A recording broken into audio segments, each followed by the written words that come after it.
Assalamualaikum warahmatullahi wabarakatuh. Selamat siang insan muda madani dimanapun kamu berada. Gimana kabarnya nih siang hari ini? Cuaca di Bojonegoro dan sekitarnya alhamdulillah redup gitu ya. Ini cuaca yang sangat kita harapkan. Karena di akhir-akhir ini cuaca di Bojonegoro sangat luar biasa ekstrim. Sehingga kita berharap semuanya saja selalu dalam keadaan sehat dan selalu dalam lindungan Allah SWT. Di lintas siar Jalan Tukumar nomor 48 Bojonegoro, edisi hari Kamis 30 November 2023. Valeria tidak sendirian karena seperti biasa khusus di hari Kamis adalah ada bincang sehat bersama Rumah Sakit Aisyah Bojonegoro. Dan di siang hari ini Valeria kedatangan narasumber, ada Mbak Nurse Fitria Sulistioningrum, sarjana keperawatan selaku PIC dari HIV/AIDS dari Rumah Sakit Aisyah Bojonegoro. Langsung saja kita sapa. Halo, Assalamualaikum Mbak Fitria. Waalaikumsalam warahmatullahi wabarakatuh. Oke, sehat ya Mbak? Alhamdulillah sehat. Nah Mbak Fitria nih, selaku PIC dari HIV/AIDS dari Rumah Sakit Aisyah Bojonegoro, tentu saja tidak jauh-jauh beda tema yang diambil gitu ya. Seputar HIV/AIDS, di mana besok merupakan puncak dari peringatan Hari AIDS Sedunia. Ya. Tepatnya tanggal 1 Desember 2023. Nah, tema kita nih insan muda madani yang diangkat adalah Stop HIV/AIDS, kenali penyakitnya, hindari penularannya. Bagi kamu yang mau bertanya-tanya seputar HIV/AIDS, bisa saja telepon di satu layanan di 0353891788 sampai nanti pukul 3 sore. Nah, Mbak Fitria, bicara tentang HIV/AIDS, kita ingin tahu nih sebenarnya apakah sama antara HIV dan AIDS itu? Untuk HIV-nya sendiri sama AIDS sebenarnya berbeda ya, tapi berkesinambungan. Oke. Ya, untuk HIV-nya sendiri itu virus yang menyerang kekebalan tubuh. Tapi untuk AIDS-nya itu gejala-gejala, kumpulan gejala-gejala yang mengenai imun tubuh itu, sehingga pada batas akhirnya HIV lah intinya. Pada batas HIV akhir itu sehingga terjadi AIDS. Oh begitu. Imun-imun yang terpapar oleh virusnya HIV itu sehingga tidak bisa sudah nggak bisa kembali lagi melawan. Imun yang benar-benar nggak bisa melawan tubuh, melawan penyakit, sehingga terjadilah itu. Gitu. Jadi beda ya sebenarnya, tapi ada berkesinambungan, Ya. ada hubungannya gitu. Ya. Jadi kalau HIV itu adalah virusnya yang menyerang sistem kekebalan tubuh, kalau AIDS itu sekumpulan gejala penyakit gitu ya yang masuk ke dalam tubuh ke orang yang sudah terinfeksi HIV. Ya. Begitu. Jadi kalau selama orang yang terinfeksi HIV itu masih dalam keadaan sehat, berarti status dalam dirinya masih HIV gitu. Ya, kecuali kalau memang orang yang kena HIV, seandainya sejak dini sudah ketahuan HIV, itu segera melakukan pengobatan. Kemungkinan untuk mengarah ke AIDS-nya itu mesti agak jangka. Ya. Tapi kalau seandainya orang itu nggak tahu ya soalnya untuk gejalanya HIV aja kan biasanya tanpa gejala ya. Pada fase pertama, fase kedua itu tanpa gejala, tapi untuk fase kedua itu tipenya nggak ada gejala, tapi virusnya itu selalu kayak makan ya. Makan darah, sel darah putih kita. Ya, CD4-nya terlalu turun, terus viral load-nya terlalu tinggi, sehingga nanti akan timbul gejala-gejala yang mengarahnya ke AIDS. Dan kalau sudah kejadian seperti itu ya mau tidak mau akan terjadi orang-orang yang biasanya dengan imun dari ada infeksi ini nggak apa-apa, jadi kena sakit karena tidak segera diobati gitu ya. Jadi ketika seseorang terinfeksi HIV, dia cepat diketahui statusnya, cepat melakukan pengobatan sehingga imunnya menjadi terjaga, Ya, imunnya bagus, sehingga kalaupun ada penyakit yang mau masuk ke dalam tubuhnya itu masih bisa melawan gitu iya, ya. Dia masih bisa sehat, ibaratnya sehat gitu ya, walaupun di dalamnya ada virusnya gitu ya. Tetapi kalau masih dia bisa tidak, ditekan. betul, berarti kalau dia tidak melakukan pengobatan, akan mudah gitu ya Terserang. penyakit lain menyerang tubuhnya, sehingga ketika ada penyakit lain menyerang tubuhnya dia dalam kondisi menjadi AIDS gitu ya. Oke, nah berapa lama nih ketika seseorang didiagnosa HIV, Mbak? Oh, kamu HIV nih kayaknya gitu. Nanti ini berapa lama jangkanya ketika seseorang itu apa ya, periksa gitu, kok tiba-tiba saya didiagnosa HIV. Nah, ini kira-kira berapa lama nih dokter bisa menentukan kamu HIV atau tidak? Untuk biasanya orang yang terpapar dengan HIV menularkan dalam waktu 2 minggu atau mungkin sampai 3 bulan itu Oke. apa namanya kadang belum kelihatan ya. Untuk dicek tuh biasanya belum. Tapi angka-angka virusnya itu tinggi di dalam tubuhnya. Tapi memang biasanya kalau dicek hasilnya biasanya apa namanya belum masih non reaktif ya. Kita bilang kalau di pemeriksaan itu non reaktif biasanya belum ketahuan. Tapi pada masa yang sudah lebih dari 3 bulan atau kadang bisa sampai 5 sampai 6 tahun baru ada keluar, nah itu dicek hasilnya baru kelihatan reaktif. Oh gitu, oke. Kalau seandainya ada mungkin kalau melakukan hubungan seksual ya dengan orang yang saya kemarin habis hubungan, contohnya melakukan hubungan seksual sama si A dengan ketahuan ada kena virus HIV. Kalau dia segera mengantisipasi dirinya sendiri dengan screening, dengan cek secara mandiri, kan ada ya itu ya, konseling sendiri ke tenaga kesehatan atau ke rumah sakit, contohnya itu bisa nanti dapat obat untuk penanganan lebih lanjut kayak profilaksis atau apa, sambil nanti dicek setelah pengobatan nanti dicek CD4-nya berapa, terus hasil viralnya berapa, hasilnya nanti cek darahnya dari serologinya itu gimana, ada pantauannya terus. Jadi mending ketahuan sadar diri kan, bukan sadar dirinya, jujur pada diri sendiri dulu lah ya kalau memang pernah melakukan yang hubungan yang beresiko untuk cepatnya. Tapi kalau orang-orang yang memang tidak keep silent ya, maksudnya dalam arti pasien ada penderita yang sudah melakukan hubungan seks di luar dari yang suka jajan atau apa, tapi tidak kan, karena gejala itu tidak timbul pada saat sebulan 2 bulan enggak, tapi dalam jangka panjang, antara kadang ada yang 5 sampai 10 tahun baru ada gejala, masuk sudah ada penyakit penyerta yang lainnya, kayak contohnya kayak TB, mungkin dengan diare kronis, dengan diare terus menerus, terus keluar kandidiasis atau sariawan, jamur baik di mulut atau di vagina, lah itu kan sudah masuk tahap yang lebih serius lagi. Oke, Mbak Fitria, tadi disebutkan bahwa gejala-gejala dari HIV itu tidak bisa dilihat dengan kasat mata gitu ya. Kadang-kadang kalau KO-nya bagus, ternyata dia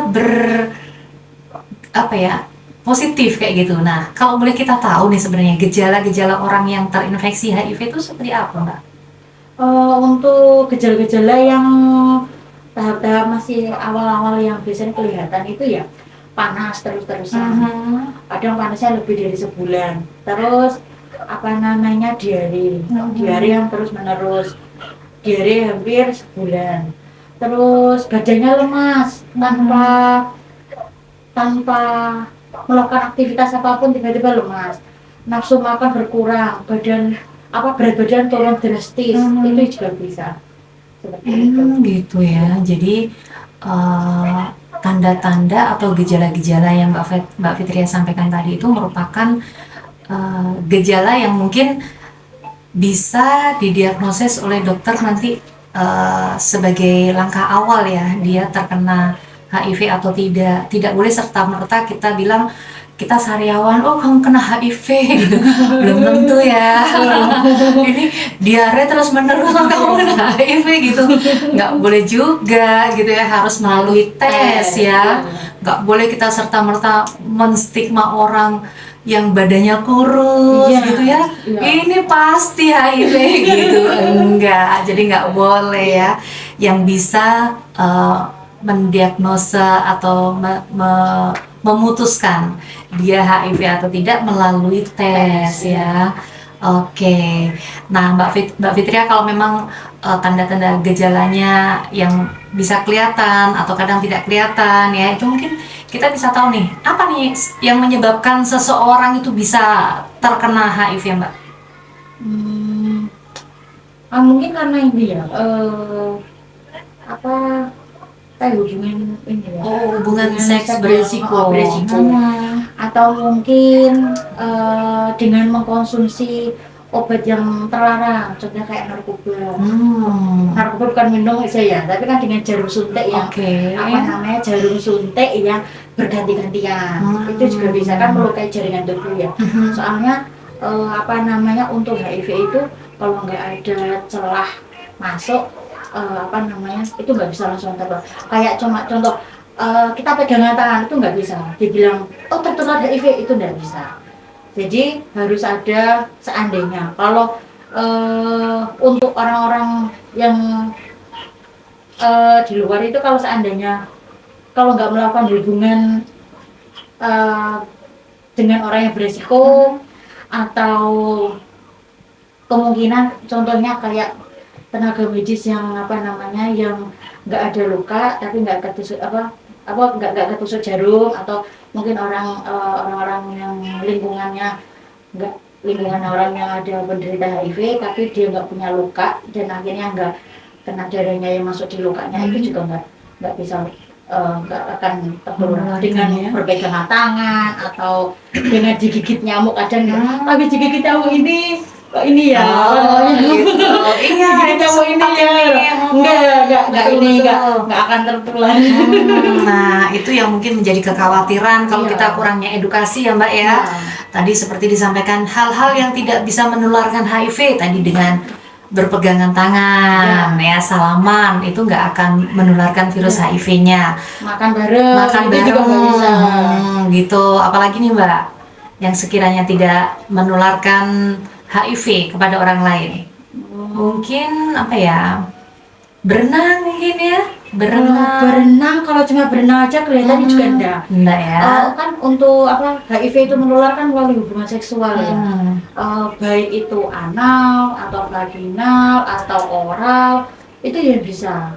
Atau mungkin bukan seksual itu, tapi dengan apa, pergantian jarum suntik narkoba atau tato, jarum suntik yang untuk tato, atau itu kalau bisa dihindari yang bekas-bekas yang melukai jaringan kita. Kan penularan untuk HIV itu kan apa namanya, lewat cairan tubuh ya, darah sama cairan tubuh, seperti praejakulasi kayak cairan itu, terus cairan apa namanya, sperma, terus kayak cairan cairan ASI, susu ibu ya. Jadi untuk para ibu-ibu yang memang dengan HIV reaktif, sebisa mungkin waktu awal kehamilan segera konsultasi dengan dokter. Jadi biar ada step-stepnya untuk penanganannya lebih lanjut, biar anaknya itu tidak terpapar dengan HIV/AIDS. Mbak tadi bicara tentang cairan-cairan nih ya, jadi menarik gitu. Yang menyebabkan penularan virus HIV itu salah satunya tadi kan melalui darah, disampaikan ya, ada cairan sperma, cairan vagina. Nah, bagaimana dengan keringat, Mbak? Apakah keringat orang yang terinfeksi HIV itu bisa menularkan HIV-nya kepada kita? Untuk keringatnya sendiri itu kalau dari cairan keringat itu mungkin ada tapi 0,00 berapa gitu lah pokoknya Gitu. dibanding dengan cairan apa namanya cairan vagina, cairan sperma ataupun darah itu lebih besar itu. Oke. Kalau kemungkinan kalau kayak keringat atau apa mungkin kasusnya bukan langsung karena HIV-nya, tapi karena mungkin dari HIV dengan infeksi opportunistisnya itu mungkin kayak hepatitis yang mungkin yang menularkan penularannya itu lewat nah itu mungkin kena penyakitnya itu bukan HIV. bukan HIV-nya. Nanti Oke. tertularnya bukan karena akhirnya tertular dengan HIV bukan, tapi tertularnya dengan penyakit melalui hepatitisnya gitu ya, ya. infeksi lainnya maksudnya. Oke, jadi keringat tidak menularkan. Untuk Bagaimana dengan orang yang berciuman dengan pengidap HIV, Mbak? Apakah itu juga bisa menularkan? mungkin bisa ya karena dari oralnya itu ya. Kalau memang dari seandainya gini, kenapa saya bilang kemungkinan bisa karena kalau seandainya waktu ciuman itu kok terjadi ada darah nah itu kan ada luka ya, ya. Jadi kan melukai jaringan. Jadi kalau orang itu ada terpapar dengan virus HIV bisa aja kemungkinan. Gitu. Iya. Oke, jadi kita harus tahu nih ya, ternyata bukan semua cairan itu bisa menularkan gitu ya. Jadi harus benar-benar tahu nih edukasinya nih cairan-cairan yang bisa menularkan itu tadi darah, cairan sperma, cairan vagina, air susu ibu dengan yang terinfeksi HIV ibunya gitu ya. Nah, berkaitan dengan air susu ibu nih Mbak, jadi ketika seorang HIV positif itu dia melahirkan dan menyusui, dia bisa menularkan virus HIV-nya melalui ASI-nya. Dari di dalam pun, makanya dari dinas kesehatan itu untuk ibu-ibu atau untuk gini, untuk para ibu-ibu yang awal kehamilan trimester pertama itu diwajibkan dicek di HIV, hepatitis ya, screening hepatitis, screening HIV, yang PMS itu ya, penyakit menular seksualnya itu dicek supaya apa? Biar kalau seandainya memang itu hasilnya reaktif bisa dapat pengobatan secara lebih dini. Jadi untuk mencegah biar dari ibu tidak menularkan ke anaknya. Jadi kalau seandainya ketahuan ibunya itu hasil screening itu kok positif, itu kan akan jadi catatan. Terus nanti ada pengobatan secara langsung. Jadi untuk pengobatan HIV aja itu nggak nunggu seandainya untuk pemeriksaan CD4-nya berapa ratus enggak. Jadi ketahuan kalau ibu hamil, ketahuan kalau reaktif, langsung dikasih pengobatan untuk sekian, nanti aturannya gimana, nanti bayinya waktu lahir prosesnya seperti apa itu sudah ada tata laksananya. Berarti ada kemungkinan orang yang wanita atau calon ibu yang positif HIV bisa jadi dia melahirkan anak yang tidak HIV. Harapannya seperti itu. Setidaknya kalau seandainya itu lahir, walaupun lahir nanti lahir ya, itu masih ada nanti cek-ceknya itu ada. Untuk bayi untuk umur sekian-sekian itu ceknya apa. Beda lagi dengan orang yang dewasa yang sudah punya antibodi. Kalau bayi dengan usia 0 sampai 18 bulan itu kan antibodinya kemungkinan masih ikut ibunya. Jadi kalau saya dicek hasilnya, kalau dicek serologi mesti hasilnya kan masih sama. Jadi ada cek lain. Jadi dia mungkin untuk mengetahui si bayi itu positif atau enggak setelah 18 bulan itu lebih valid hasilnya. Tapi dengan bayi lahir sudah diberikan profilaksis seperti itu untuk pencegahannya. Harapannya kan ke depan bayi itu tidak terpapar dengan HIV. Iya betul, itu harapannya ya, sehingga ketika orang positif HIV itu melakukan pengobatan secara benar ketika ingin mendapatkan anak yang negatif gitu ya. Apalagi sekarang calon pengantin Mbak ya, kan juga Iya. ada ya screening HIV kayaknya Iya, ya. untuk Bojonegoro kelihatannya untuk calon pengantin itu Sudah ada, mulai ya? sudah mulai. Hmm. Ada di apa namanya di pelaporan-pelaporan itu Hmm. untuk calon pengantin wajib untuk melakukan screening HIV baik Hmm. laki-laki maupun perempuan. Hmm. Nanti untuk hasilnya seperti apa ya sama-sama jujur. Mau dilanjutkan atau enggaknya. Nah, Ada kan dilemanya di situ. dilemanya di situ ya. Udah kadung cinta, ternyata salah satunya positif. Ayo, salahnya siapa? Nah, Salahnya dia sendiri yang melakukan, gitu ya. Iya. Iya, begitulah liku-liku kehidupan gitu. Iya. Jadi memang penularan HIV itu tidak serta-merta gampang gitu ya. Iya. Harus melalui entry dulu Iya. gitu ya. Karena memang HIV ini kan merupakan penyakit, bukan penyakit sebenarnya, ke AIDS-nya ya. AIDS-nya itu kan penyakit baru kayaknya Mbak ya, yang aku tahu tuh penyakit baru yang baru dikenal gitu loh. Kalau TB kan udah zaman-zaman dulu udah banyak gitu. Ini kayaknya bontotnya ini di HIV AIDS gitu.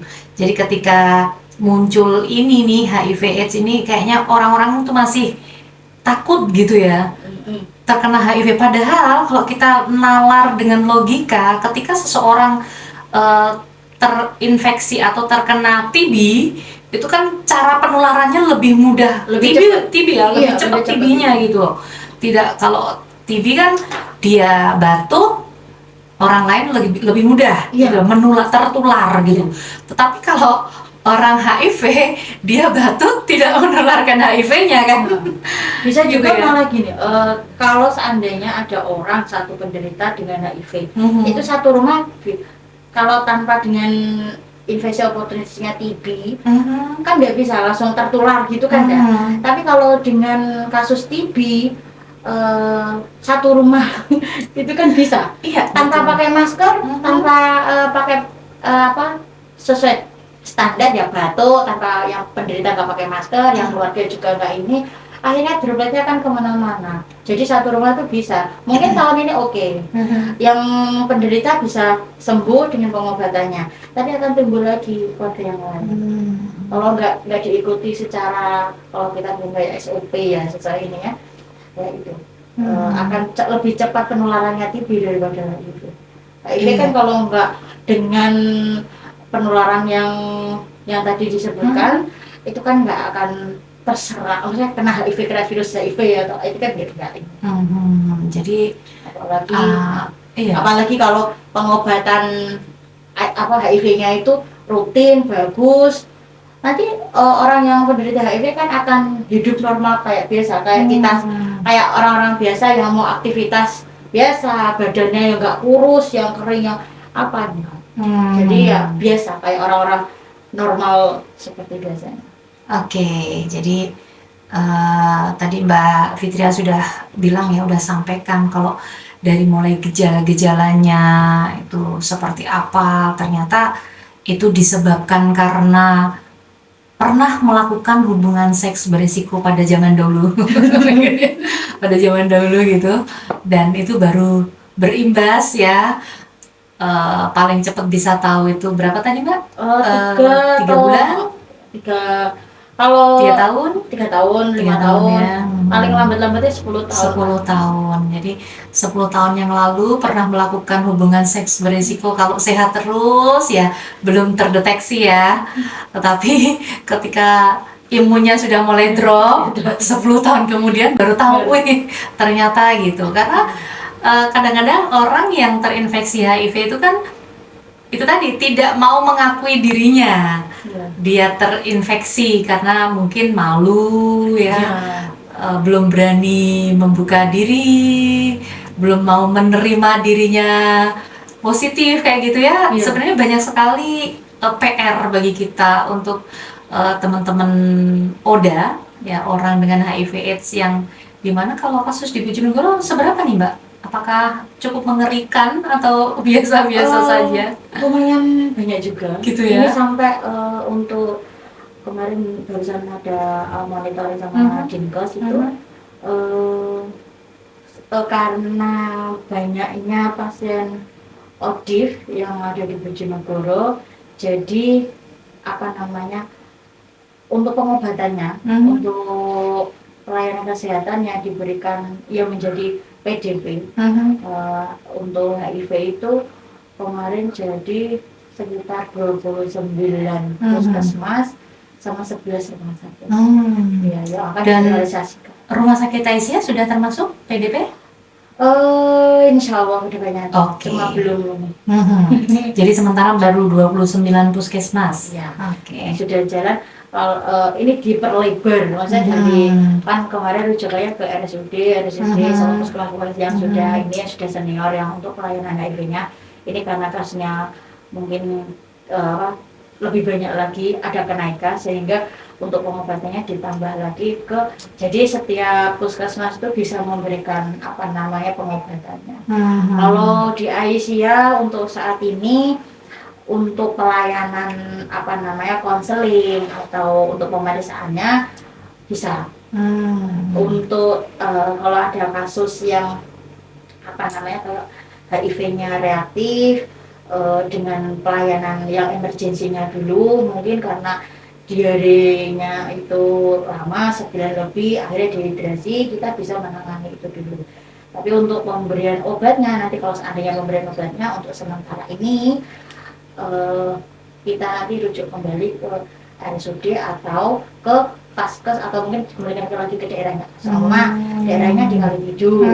Apa kalau seandainya berkehendak untuk pengobatan di sana bisa ambil obatnya di sana.